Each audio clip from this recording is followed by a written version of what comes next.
Well, thank you, Ty, for joining us for our community conversation tonight. My name is Dave Rollins. I'm the city manager of Fillmore. Before we start, I'd like to have Erica Herrera. She will introduce our interpreters from Just Communities. They have a few words before we start tonight's program. Erica? Thank you, Dave. Good evening, everyone. I have Stephen with Just Communities on the line. He's going to provide everyone with a few instructions on how to utilize the interpretation feature. Go ahead. Thank you. This is a bilingual message and will be repeated in English. Hola, me llamo Dr. Steve Watson. Este es un mensaje bilingüe que será repetido en inglés. Soy miembro de la Red de Justicia Lingüística de Comunidades Justas. Voy a interpretar el evento de hoy entre inglés y español. Un ambiente bilingüe virtual exitoso depende de todos, no solamente de los y las intérpretes. Pueden ayudar teniendo en cuenta algunos puntos. Hablen claramente para asegurar que les pueda escuchar. Hablen a un ritmo moderado. Tengan cuidado de no hablar demasiado rápido, especialmente si están leyendo algo, para que pueda alcanzar a interpretar todo. No queremos que se pierdan de nada. Solamente debe hablar una persona a la vez para que no tenga que decidir a quién interpretar. Hablen en el idioma en que se sientan más cómodos o cómodas. Pedimos que las personas bilingües no cambien de un idioma a otro debido a las limitaciones de la tecnología con la que estamos trabajando. En un momento, la anfitriona activará la función de interpretación y en la parte inferior derecha de su pantalla podrá seleccionar el idioma en el que desea escuchar el evento de hoy, inglés o español. Esto le permitirá escuchar cuando los oradores hablen en ambos idiomas, pero en el idioma de su preferencia. Si está en un teléfono o una tableta, va a necesitar encontrar el menú de 3 puntitos y seleccionar interpretación de idiomas. Si está teniendo algún problema con su conexión, mande un mensaje por el chat a la anfitriona para resolver el problema. Gracias. Hello, my name is Dr. Stephen Watson, and I'm representing the Just Communities Language Justice Network. I'll be providing simultaneous interpretation between English and Spanish for today's event. A successful virtual bilingual environment depends on all of us, not just the interpreters, and you can help by keeping a few things in mind. Please speak clearly to ensure I can hear you. Speak at a moderate pace. Please be careful not to speak too fast, especially if you're reading something so I can keep up. We don't want anyone to miss anything. Only one person should speak at a time, so I don't have to choose for whom to interpret. Speak in whichever language you feel most comfortable. We do ask that bilingual folks don't switch language from one to another in the middle of a sentence due to the limitations of the technology we're working with. In a moment, the host will turn on the interpretation feature, and at the bottom right corner of your screen, you'll be able to select the language in which you want to hear the event, English or Spanish. This will allow you to hear when speakers of both languages speak, but in your language of preference. If you're on a phone or tablet, you'll need to find the 3-dot menu and select Language Interpretation. If you're having any trouble with the interpretation feature, send a message to the host through the chat so the issue can be resolved. Thank you. Thank you for that. Just 1 second, I'm going to activate the interpretation. Okay, ready to go? All right, thank you, Erica. Again, welcome to our community conversation program this month. June is dedicated to Pride. The discussions will take place tonight from 6:30 p.m. to 7:30 p.m. and Wednesday, June 23rd from 6:30 p.m. to 7:30 p.m. Participants will be able to ask questions or provide comments. If you wish to ask a question and you have joined us via the web, please use the raise your hand icon. Once called upon, you will have 2 minutes. If you wish to ask a question but have joined the meeting by calling in, you will need to press *9 in your phone keyboard to raise your hand. Your name will be called by using your last 4 digits of your phone number. You will need to dial *6 to unmute yourself, and you will have 2 minutes. Please know that the city reserves the right to disconnect your participation if the comments become offensive or foul language is used. I want to thank everyone for attending this evening's conversation. Tonight's discussion will be part one of the LGBTQIA+ 101 Basics, led by Dr. Sandy Gomez and Michelle Kilpatrick with the Coalition for Family Harmony. Thank you very much, and our program will begin now. Thank you, David. I'm just going to set up here.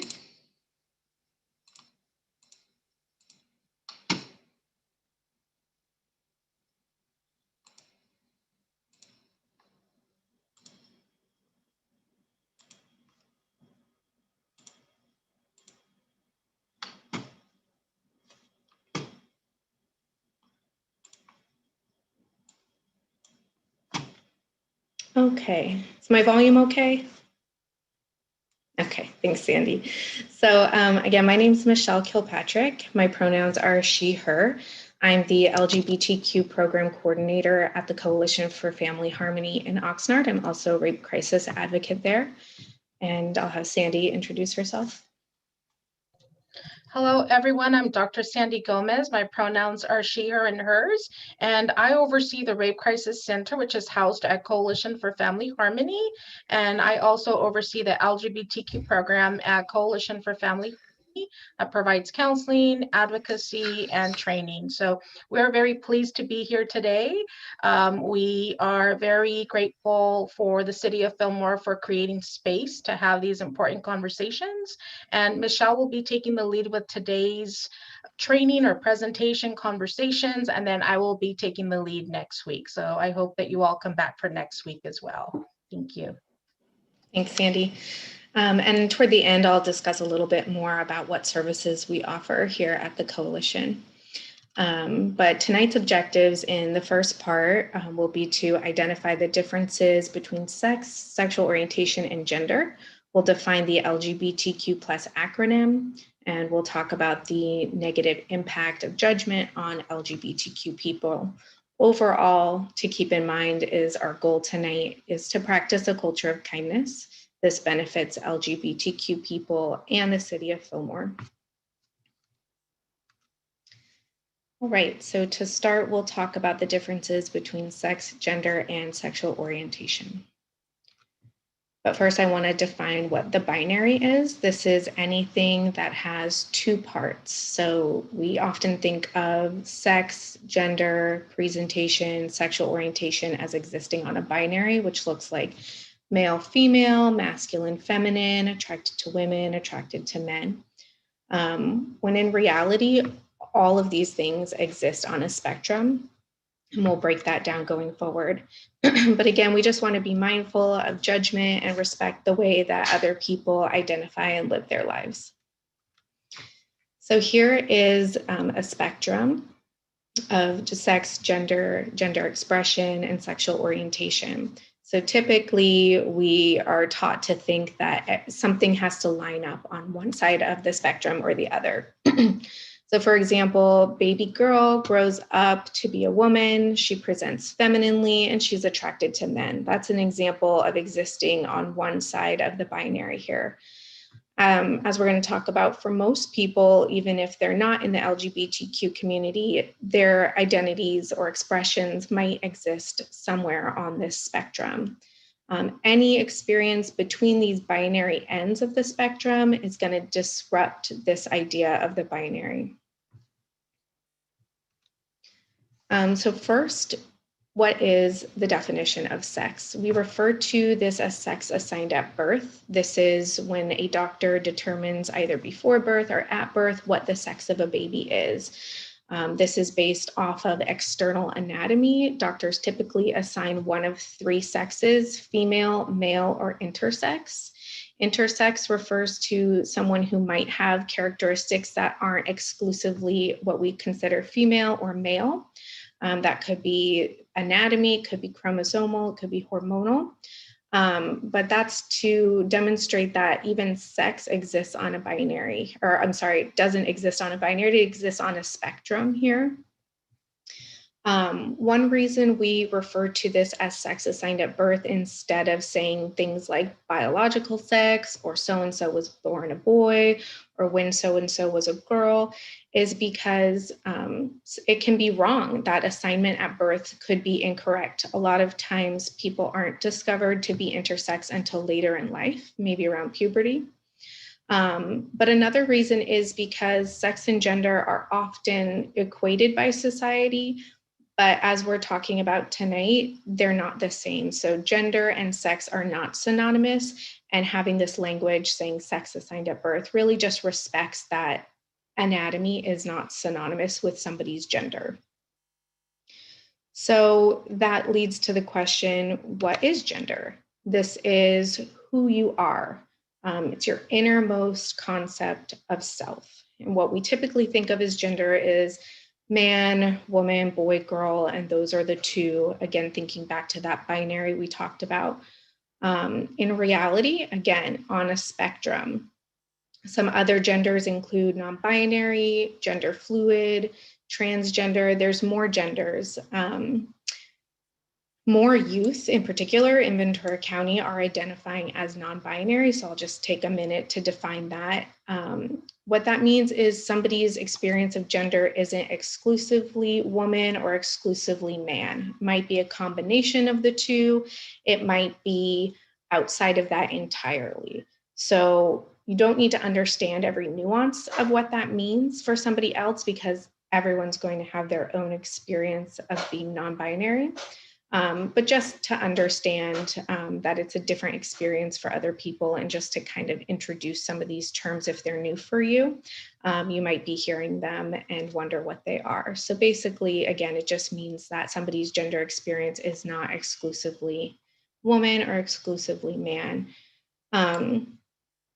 Many people express that they're hurt when other people assume their gender or ask them, are you a man or a woman? That kind of questioning might seem surprising, but it does happen because people are curious. But asking questions like that, it shuts down rapport with one another. It can cause emotional harm. And again, you don't have to understand everything. It just comes back to basic respect. And then transgender. So we'll talk about that more in a minute, but that's a way to describe somebody's gender. So it means that the sex they were assigned at birth differs from their gender. So maybe at birth, baby Chris was determined to be a boy, but Chris grows up and is a woman. So therefore they're a trans woman or transgender woman. It just means that their gender does not match their assigned sex at birth. On the flip side of that is cisgender, often shortened to cis. That just means the sex you were assigned at birth does match your gender. And then we have gender expression, which is how somebody presents their gender. Typically, this is through clothing, accessories, makeup, could be behavior, it could be gender roles.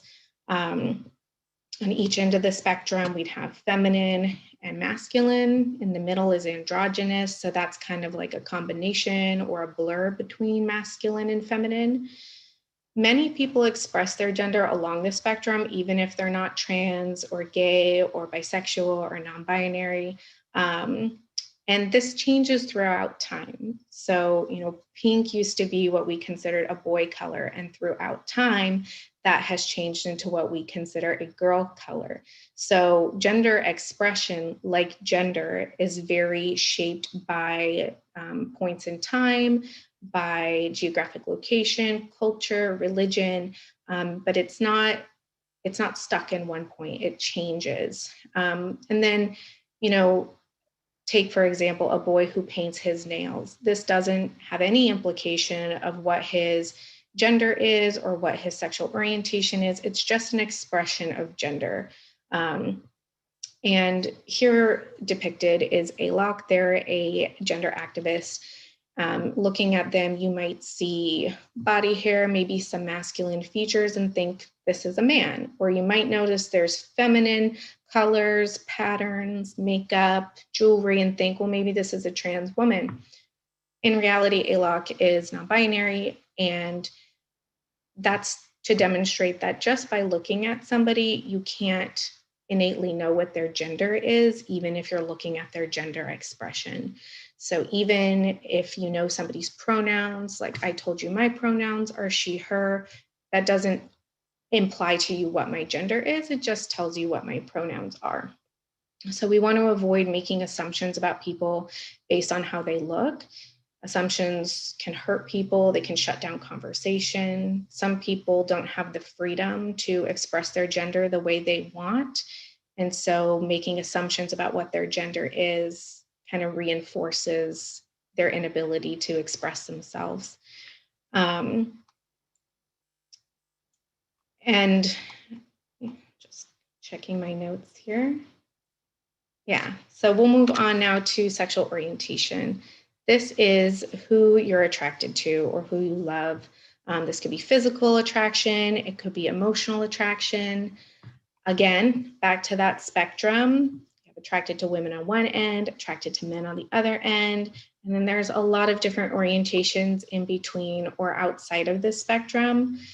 Some common ones would be heterosexual or straight, gay, lesbian, bisexual, asexual, and there are more. We'll talk about each one of these in a moment. The topic of sexual orientations is expansive, but the spectrum of identities allows individuals the freedom to choose which definition best represents them. And there's, the presence of many unique sexual orientations. It doesn't imply abnormality or sexual deviance. It just adds to the diversity of human beings. We're all different from one another in a lot of ways, but there's a lot of commonality too. Sexual orientation might be fluid for somebody over time. So maybe at one point in someone's time, their life, they identify as straight, and then maybe lesbian, and then maybe later they identify as bisexual. Just because somebody's own experience of sexual orientation can change doesn't mean that it can be changed by external forces or intentionally altered within themselves. So you may have heard of things like conversion therapy, where there's an attempt to change somebody's gender or sexual orientation. Those practices are not supported by research, and they cause a lot of harm because, again, somebody's identity can't be changed by external forces. So introducing what these letters are, we want to develop a comfort level saying each one of these words, as well as saying the acronym LGBTQ, LGBT, LGBTQIA. There's different variations of what you can say. And I know in the beginning, it can feel like a mouthful, but just practicing saying the acronym, practicing saying the words themselves can really be helpful for your own comfort, as well as make other people feel comfortable around you. These are not bad words. I'm sure we've all heard them used in bad ways, so we might feel hesitancy on when to use them or if we can use them if we're not part of the community, but these are appropriate words. For those of you who are teachers or therapists or maybe medical workers, a lot of people, students, patients, clients, they express that they want their care providers and educators to know what these terms are, at least to some degree, so that they don't have to educate them. And again, I'll keep repeating myself, you do not have to understand every nuance of somebody's identity or what these words mean, but just having that basic understanding is what I'm encouraging you to do. Just having that baseline knowledge of, I know what LGBTQ means, and I have a little bit of knowledge about what that means to people who might identify that way. So now we will talk about each one. The colors in the background here are each orientation or gender's pride flag colors. So if you see these kind of patterns out and about on pins or stickers, that's what they mean. So the first is lesbian. This is a woman who's attracted to other women, predominantly or exclusively. The little symbols there are just the female markers. So some of these will have associated symbols as well. Then gay, a man who's exclusively attracted to other men. This is a twofold term because a lot of people in the LGBTQ community will kind of use it as an umbrella term or a shorthand. You might hear lesbians or bisexual people refer to themselves as being gay when really, you know, they are lesbian or bisexual, but this is kind of like a catch-all term. That said, you wouldn't want to use it on somebody else's behalf. Just if they're using that to describe themselves under that umbrella term, would it be appropriate? And the rainbow flag stands for the whole LGBTQ community. There's also this flag here. It's the Progress Pride flag. It has the addition of the trans flag colors, the white, pink, and blue, as well as brown and black to center people of color. Trans people of color in particular have been historically left out of the movement. However, they have been the leaders of the movement and the reason why we've made progress and the rights that we have today. So this change in flag is to really center people who are often excluded and further marginalized, even though they have taken on a lot of the leadership. Bisexual, this is a person who is attracted to two or more genders. It's often shortened to bi. This doesn't mean somebody's only attracted to two genders. We talked about non-binary or gender fluid, gender queer. Somebody who's bisexual might be attracted to women and non-binary people, for example, or they might be attracted to men and women. Bisexual people might have preferences. Maybe they're mostly attracted to women and somewhat attracted to men. It's not this idea of 50-50, though it could be for some people. And somebody's sexual orientation doesn't change depending on who they're in a relationship. So a bisexual woman who marries another woman is not suddenly a lesbian. Same where a bisexual man marries a woman, he's not suddenly straight. They're still bisexual. That identity is still valid regardless of who they're in a relationship with. As you can see here, bisexuals make up the largest percentage of the gay, lesbian, bisexual community. However, they are the least understood in both the LGBTQ community and in the straight community. Some of this comes from stigma and stereotypes about bisexual people. You'll hear things like bisexual people are promiscuous or unfaithful, they're disingenuine because they're really straight, or they're just on their way to being completely gay. But bisexuality is a very valid identity in and of itself.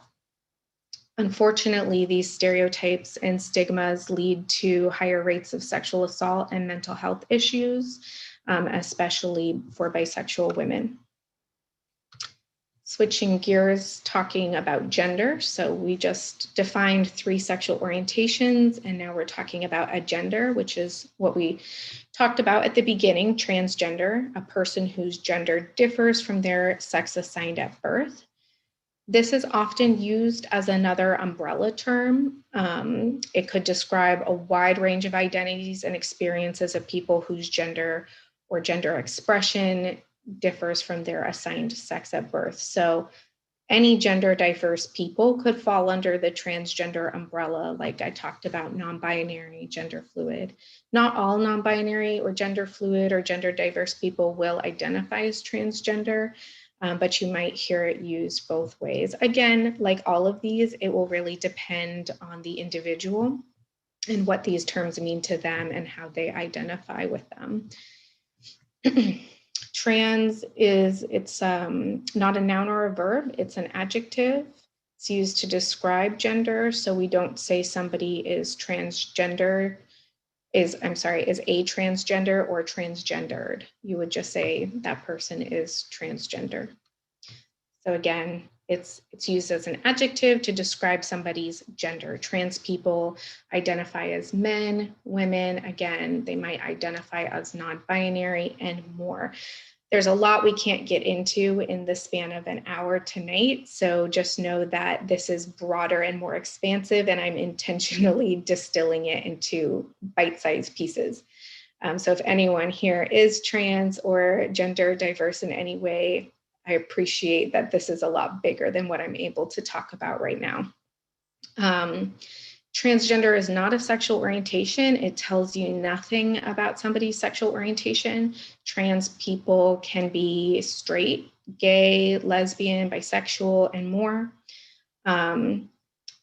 Like bisexual people, trans people are often misunderstood and harmed by both the cisgender and heterosexual community and the lesbian, gay, bisexual communities. And similarly, this leads to higher rates of sexual assault, domestic violence, homelessness, mental health issues, poverty, and suicide. This is particularly high for transgender youth. And then now we're at the Q part of the acronym, which can mean queer or questioning. So questioning refers to a person who is unsure of their LGBTQ identity and is in the process of self-discovery.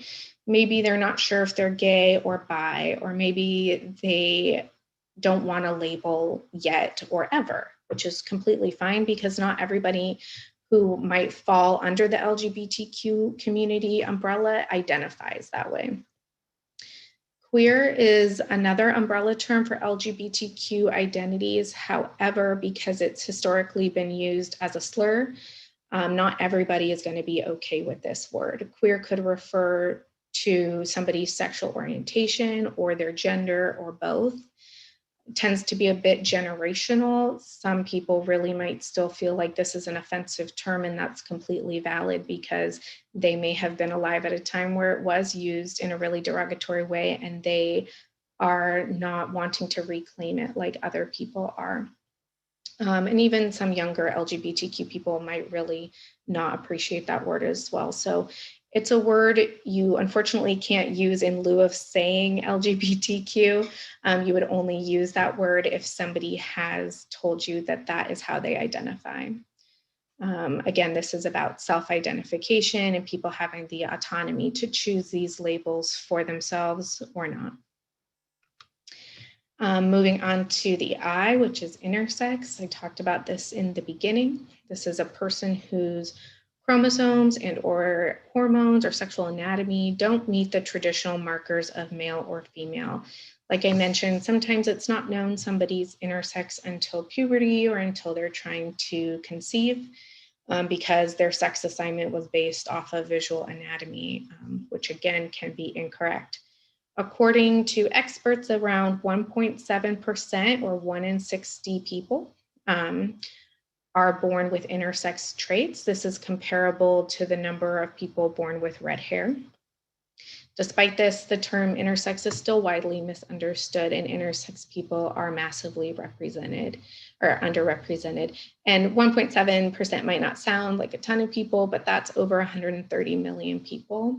And there are 30 medically recognized variations of intersex, which means with male and female as sexes, there are at least 32 different sexes. Switching back over to sexual orientations, asexual, often shortened to ace. This is somebody who feels little or no sexual desire or attraction to other people.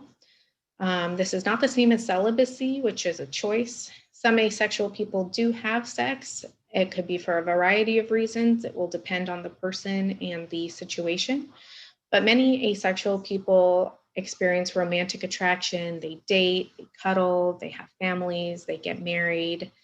Being asexual could be an LGBTQ identity in the sense that an asexual person could identify as lesbian, gay, bi, or trans, but they could also be cisgender or straight. So the next section for this evening is respect, self-identification, and the impact of what we're talking about.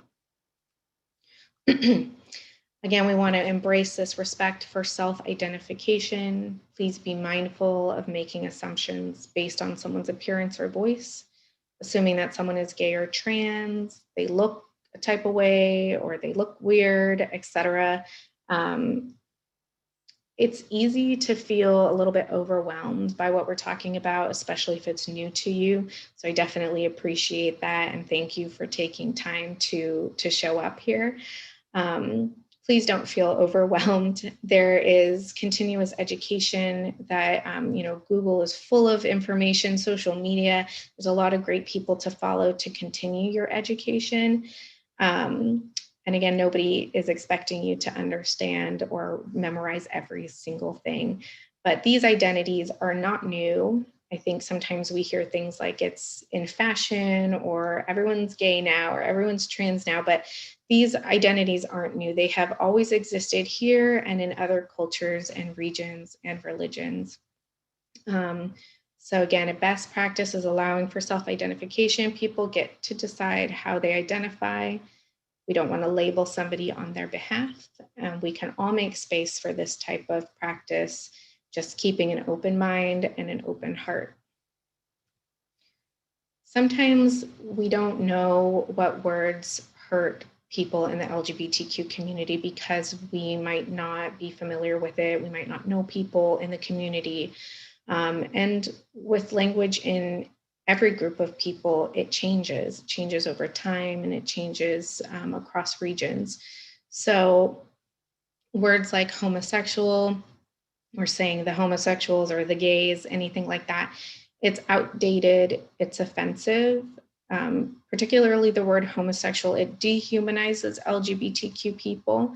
It's tied to a history of criminalization of LGBTQ people. It was considered a mental illness until 1973, not that long ago. Heterosexuality has never had that stigma. So saying heterosexual does not carry the weight of saying homosexual. But like all the terms I've talked about, it really depends on the person. And there are plenty of LGBTQ people who are okay with that word. I just bring it up because it's not something you would want to choose for someone else or refer to the community in that way. You can say LGBTQ people, gay people, lesbians, you can refer to people by their names. Also tranny, transvestite, these are outdated and offensive. Again, only if somebody tells you that that's how they identify would you want to use those words.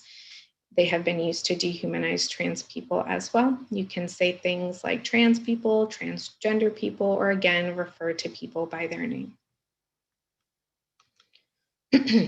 So microaggression is a term used for brief and commonplace daily verbal, behavioral, or environmental slights. Whether they're intentional or not, they communicate hostile, derogatory, and negative attitudes towards stigmatized or culturally marginalized groups. Microaggressions demonstrate judgment and othering. These are some examples of microaggressions and assumptions or stereotypes that are directed at LGBTQ people, saying things like, you don't look gay, or I would have never known you were trans, or bisexual people just need to pick a side. And then stereotypes like all gay men are feminine, all lesbians hate men, bisexuals are promiscuous. So these are all like little mosquito bites, and over time, you get bit, and one or two you can handle, but the accumulation of so many, and these are things that I've heard people say. They're things that people will continue to say. So these are examples that are real, and they cause harm over time. Microaggressions can also be used in racist ways, like saying, where are you really from? If somebody looks different from you, or wow, your English is so good. So microaggressions are not LGBTQ specific. They can impact other communities as well. There are a couple types of questioning that LGBTQ people commonly experience. You want to do your own research when possible. Again, Google is a great resource. Following activists on social media is great. If you need any suggestions, please feel free to email me. I'll show you my email address again at the end. But you want to avoid asking personal questions. So depending on where you live or who you associate with, you might not know many LGBTQ people, and you might be tempted to ask a lot of questions. Some examples are, does your family know you're trans? Do they accept you? When did you come out? How will you have children? You're going to adopt, right? These might be well-meaning, but they're often invasive, exhausting, othering, and distressing to people. I promise you're not the first person to have asked a person these questions. They're questions I've gotten by Uber drivers or acquaintances. You know, people are curious, and that curiosity is good, but it can be pretty invasive. And sometimes it's helpful to think, would I ask a straight or a cisgender person these questions, especially if I didn't know them very well, because it seems like some sort of common manners get forgotten when we're very curious. If you do know the person well, I would still recommend getting consent before asking them these vulnerable questions. You can say, like, I wanted to ask you about your coming out experience. Is that something you're okay with? If not, that's fine.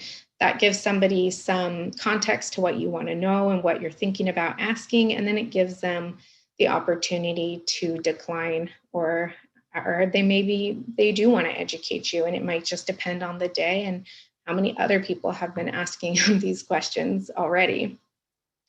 The other type of questioning people get is, you know, like if somebody comes out to you, sometimes people are met with, well, how do you know? Are you sure? But what about when you used to date so-and-so? Or this is a phase, right? Or this is just a trend. This is why you're doing that. So these kind of questions, they're invalidating, they're not affirming, they close communication. By the time somebody's come out to you, they have done a lot of thinking about it. So they are sure. And even if that changes later, they're sure.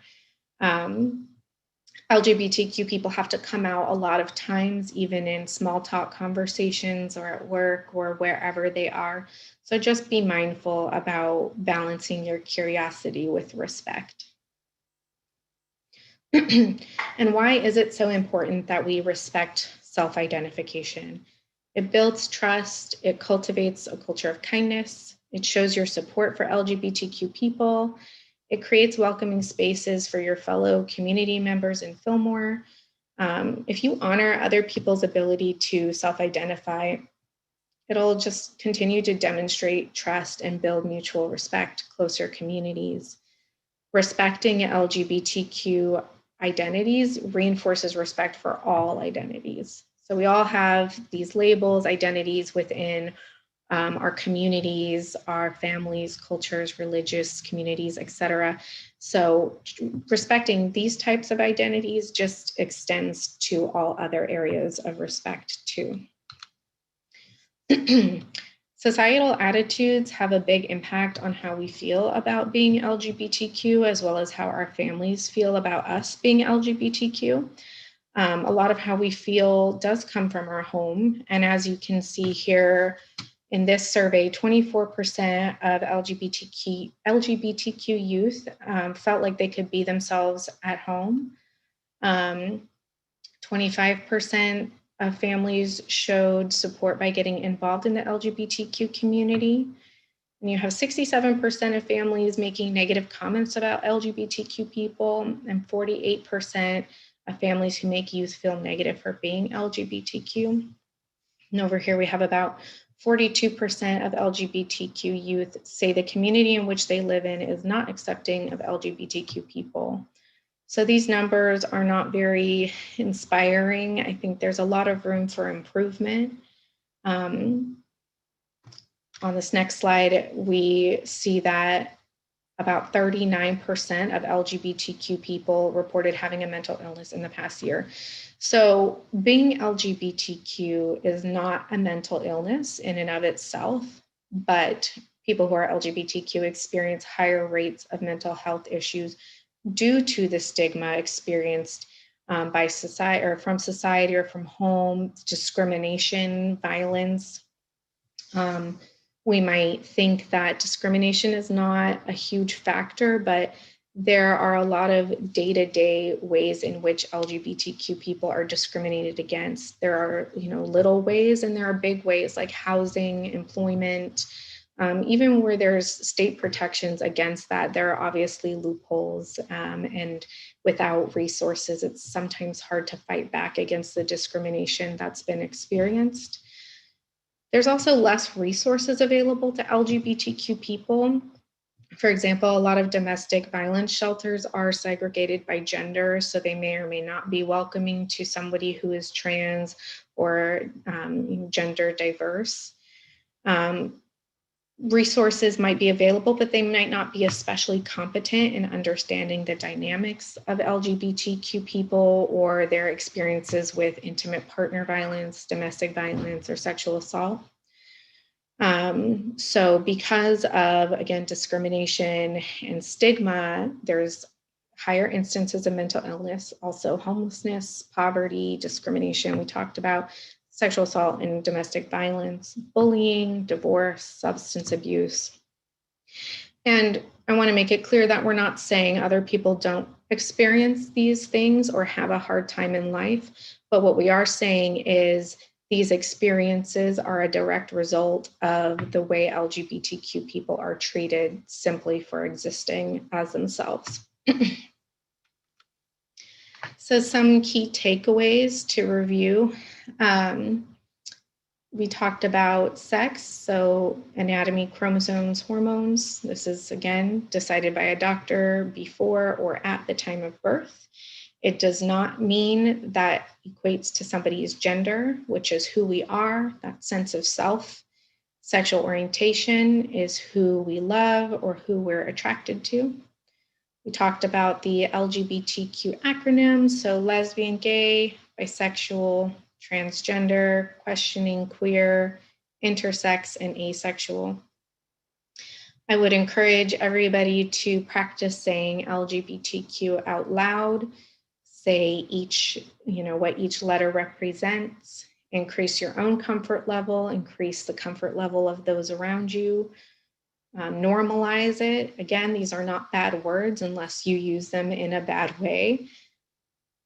Back to self-identification, we want to allow that, make space for it, respect it. People get to decide how they identify, and we respect that decision.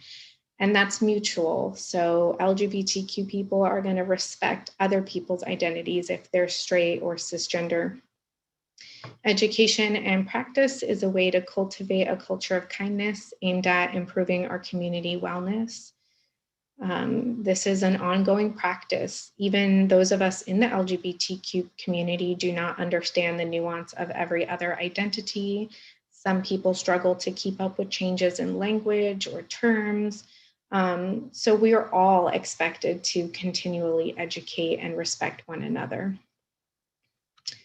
At the Coalition for Family Harmony, we have an LGBTQ specific program.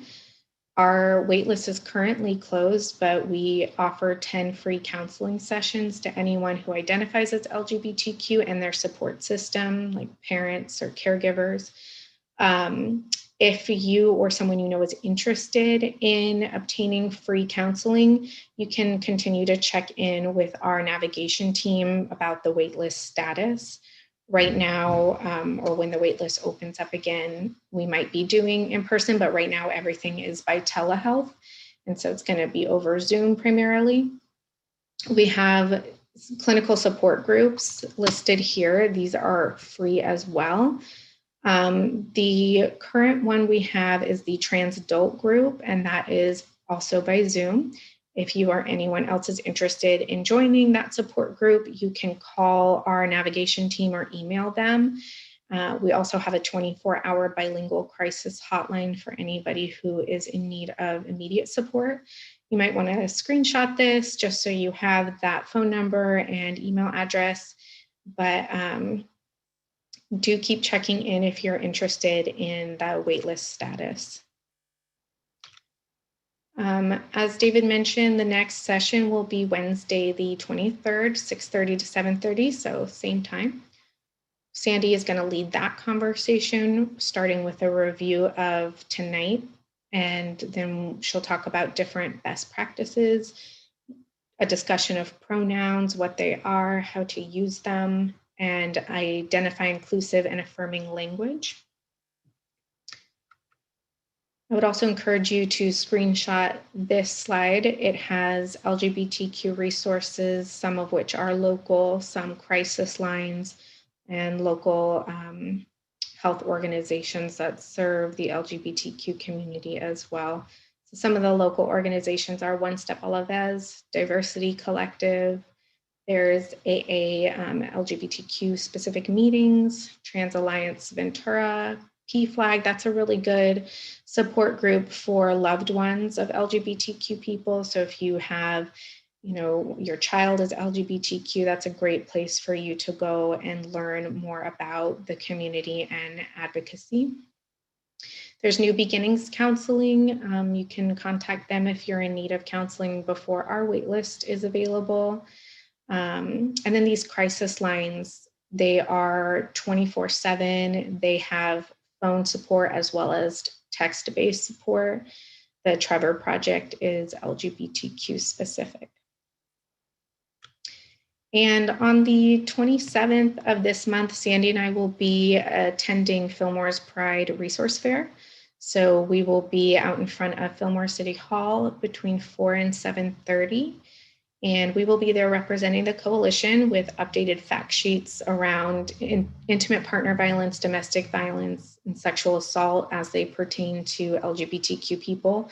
Those are bilingual resources.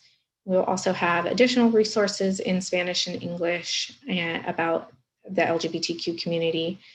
We have pride flag pins, pronoun pins, and handouts on the services that we offer.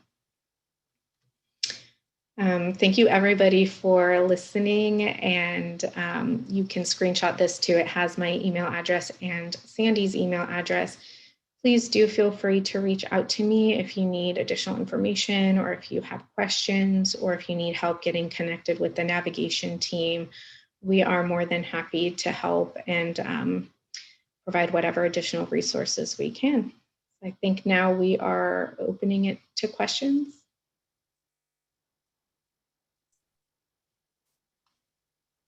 Yes, thank you.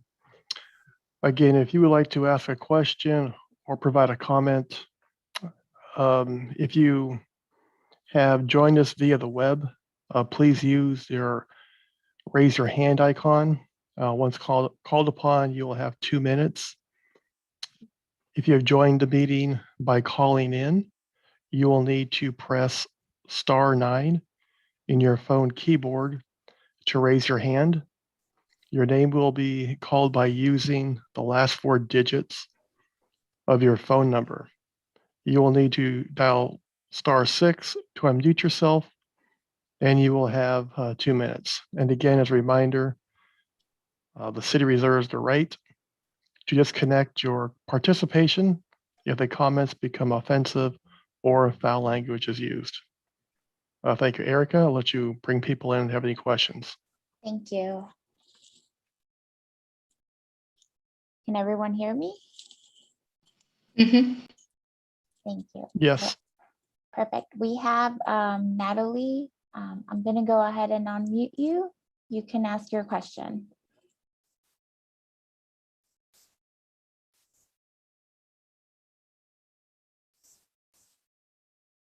Natalie?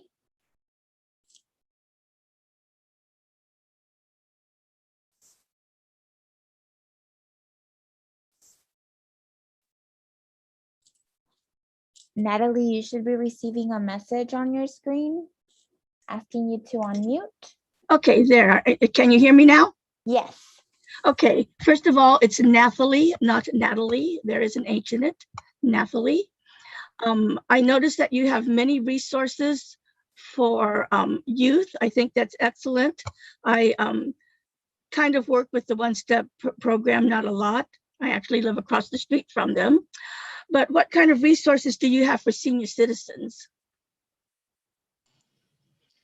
The trans adult group is open to seniors, and I know, Sandy, you have some additional information about the Aging Coalition.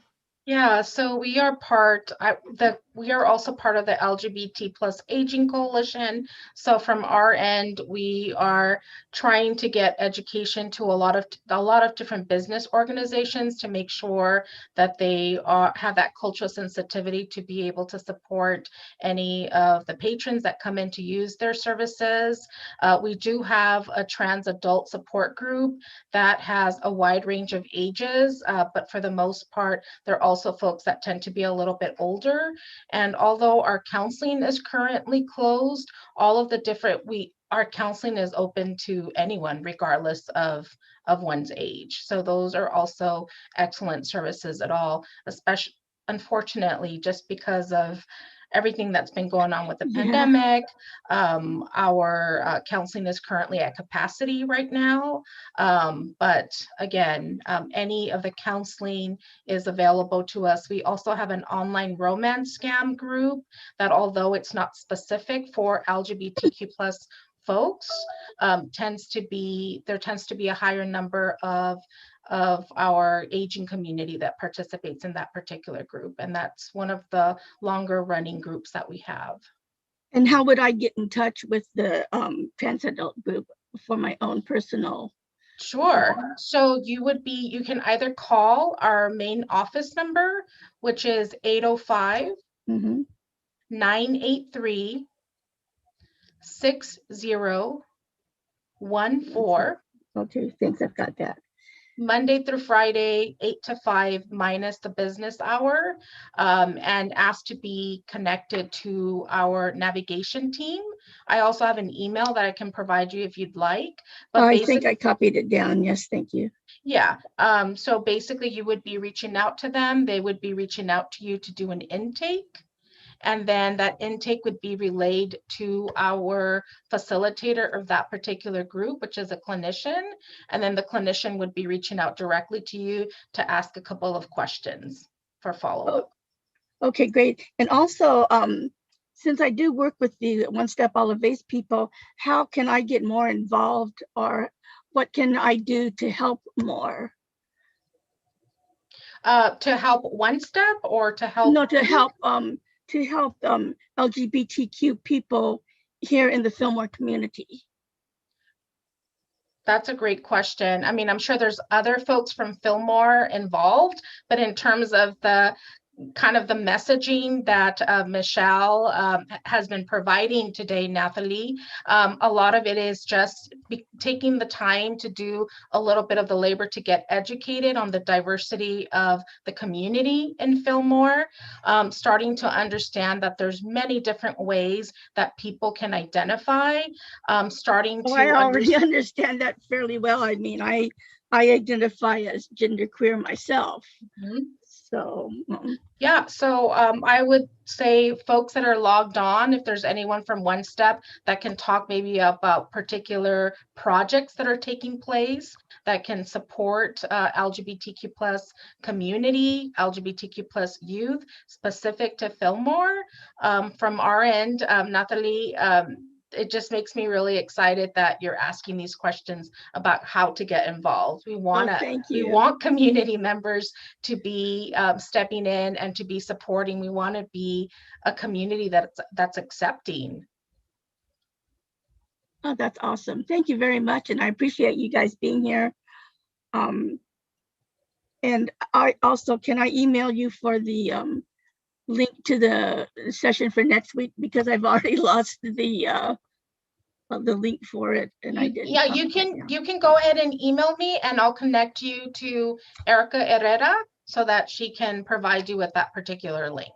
Okay, and wait, I've got Michelle's. So what was your email again? I'm sorry. You can email Michelle as well. Okay, I'll email Michelle, then that'll be fine. Yeah, because I would really like to be at that meeting next week also. I'll make sure to email you as soon as we're done with the workshop, the link as well, so that you can register. That way it avoids all the emails, and I'll be happy to send it. Thank you, Erica. You're welcome. Okay. Okay, any other questions? I just wanted to add to that question. Another thing we can do is when we are involved in other community spaces and we see that they're not maybe they're not doing things, and this will kind of be more in Sandy's part next week, but for those of you who can't make it, we can encourage community spaces to do more to welcome other people. So one example is having gender neutral restrooms or family restroom options. If you are going to the doctors and you realize your intake forms are maybe not as inclusive as they could be, maybe they just have 2 gender options or things like that, you can gently suggest to, you know, their administrative department that changes are made. Sometimes little things like that go a long way. I would also not underestimate the importance of peer-to-peer education. To have a community member such as Nathalie or anybody else who's a community member, use your own language, your own way of talking to other community members about why it's important to support LGBTQ plus folks, the impact, the negative impact that, you know, not respecting someone, not validating someone can really impact that person's mental wellness.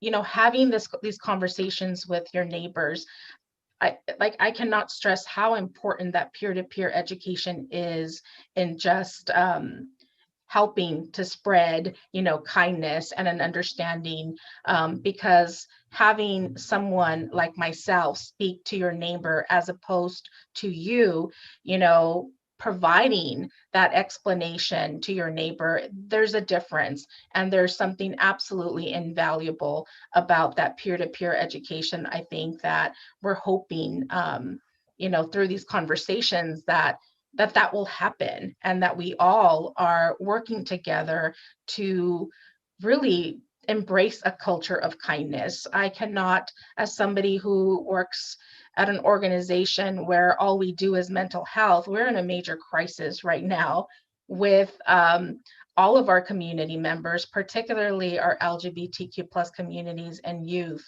our houseless communities, are in mental wellness, lack mental wellness. And so I really feel that if we can really, as a community, embrace kindness, embrace understanding, speak up if it's safe to do so on behalf of someone else who might not be able to advocate about themselves. We don't need to wait for legislation to tell us what's wrong or not. We know what respect and kindness looks like. That can go a long way in really healing communities and making sure that everyone has the mental and physical wellness to thrive. And that's part of the message that we would like to relay to you all. And anyone who's interested in resources, we have you know, the definitions, we have them in English and Spanish. We're happy to distribute those to Erica so that she can just distribute those to folks that are online. But again, as Michelle mentioned earlier, not really getting caught up in being overwhelmed, but really bringing it back to, you know, I'm going to respect this particular person and, you know, not cause any harm by making assumptions and making commentary that is going to affect someone negatively. Thank you. Our next participant with a question is Luana Barajas. Luana? Hello. Good evening. Thank you so much. This presentation was fantastic. I was wondering, do you ever partner with schools or school districts? You know, this presentation just did such a great job of breaking things down. And I'm a teacher here in town, and I know there have been teachers that have said, you know, I don't know enough about this, or the students are asking for this kind of education and information. So I was wondering if you ever offer if your group offers anything like that. Yes, we absolutely have multiple relationships with different high schools. I would say the high school that I have worked with the most closely has been Oxnard High School with Elizabeth Botello and their ASB group. But absolutely, we've been providing training to Oxnard High School for at least the past 2 years, if not 3 years. Now that Elizabeth Botello has transitioned to Ventura High School, she's bringing that education and those relationships with her. So we're now currently working with Ventura High School as well. We also are working, Michelle and I have been working on a training for Rancho Campana. So their psychiatrist or psychologist reached out to us and wants information on basically LGBTQ plus cultural sensitivity training. And then more specifically, what do we do? How do teachers respond when they hear a homophobic remark, when they hear transphobic remarks? So these are really good questions to be asking. A lot of the feedback that we're getting from teachers is, we don't know what that looks like. What does it look like in practice to call someone out and to name something as homophobic? How do we do that? And what does education look like in a way where conversation doesn't get shut down, but there's a humanizing educational component as to like, this is what happens when you make comments like that. This is the way it negatively impacts your students, your team members, mental wellness, makes them feel sad. So there are a lot of opportunities for partnerships. I think the issue becomes it's just myself and Michelle. Michelle right now is working part-time because she's going back to school. And so the issue always is, do we have the staffing? Do we have the capacity to be able to provide these services? And that's why we are also calling on community members. How can we get community members from Fillmore, from elsewhere to again, serve as advocates themselves, where they are, spreading the word through peer education about the importance of understanding and the importance of accepting. So absolutely. If you're interested in more information about that, Luana, please feel free to reach out to me and Michelle, and we can see if there's anything we can do to support your school. We've also provided training in the past to the very first group of folks that I presented education on pronouns was actually 9-year-olds. 9-year-olds from a middle school. Their teacher had just transitioned during the summer, and so when the kiddos came back, they were confused. They're 9. They were referring to their teacher as it, and so it was 4 years ago that was the very first pronoun training that I did for 9-year-olds. So I feel very confident that if we can have 9-year-olds begin to understand the impact of calling someone it, of how that hurts, of how that can be dehumanizing, and that they can understand the power of affirmative affirmations, that we can get buy-in from adults to all support each other, support our youth in making the city of Fillmore, a healthier place to thrive in, because folks have better mental and physical wellness. Thank you. Any other questions?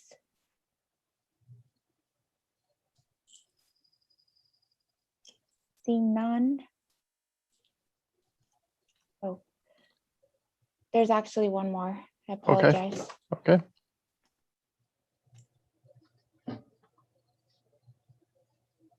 Ana Rosa.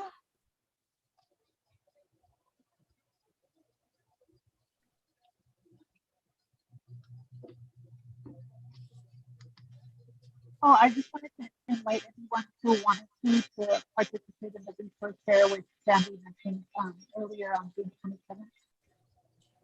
That's all, not a question, just a comment. I didn't catch that. I'm sorry.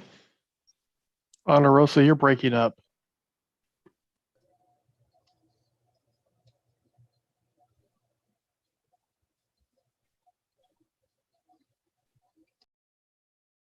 I think Is she's this any better? Yes, Ana Rosa. Okay, great. Just wanted to invite everyone who wants to participate in the Pride Resource Fair happening on June 27th. Sandy mentioned it earlier, but just wanted to make sure in case people were not tuned in earlier that they knew about that. And that's a product of a lot of people's work. a lot of organizations along with the city of Fillmore. So excited to see you all there.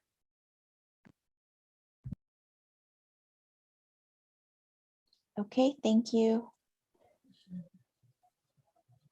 And please know that this type of what Michelle and I are going to be what Michelle talked about today and what I will be talking about next week. Typically, these are 4-hour discussions that happen. So we really are taking up just little snippets.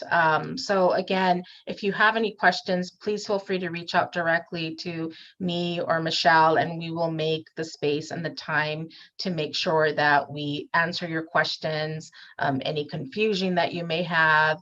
And we want honest, forthright questions. Like, we want to really be able to meet people where they're at and support you all.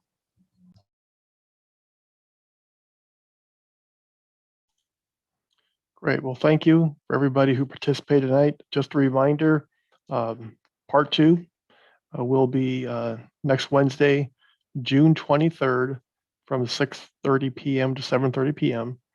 Again, working with the Coalition for Family Harmony. Please check our city social media pages to obtain a link to the sign up page. And again, it's part 2 on LGBTQIA+ best practices. Again, thank you everybody for participating, and thank you, Dr. Gomez, and you, Michelle, for your presentation tonight. Have a good night, everybody. Thank you. Thank you.